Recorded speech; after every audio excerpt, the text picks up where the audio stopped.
Nagmura ang gas. Lumintik naman ng traffic.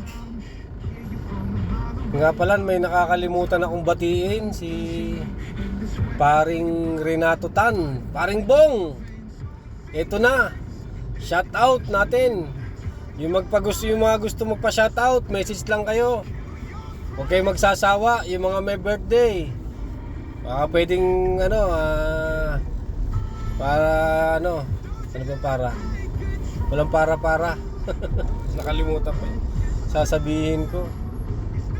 Sana hindi ko makalimutan yung mga may birthday, babatiin ko. Ano pa? Nga pala si Renato Tan, ang aking kapatid sa Lagro, batchmate, schoolmate, classmate. Nga follow yung paki-subscribe yung YouTube channel niya, Bong MTV. Yan. Mga taga Lagro dyan, tropa natin si Bong Renato Tan.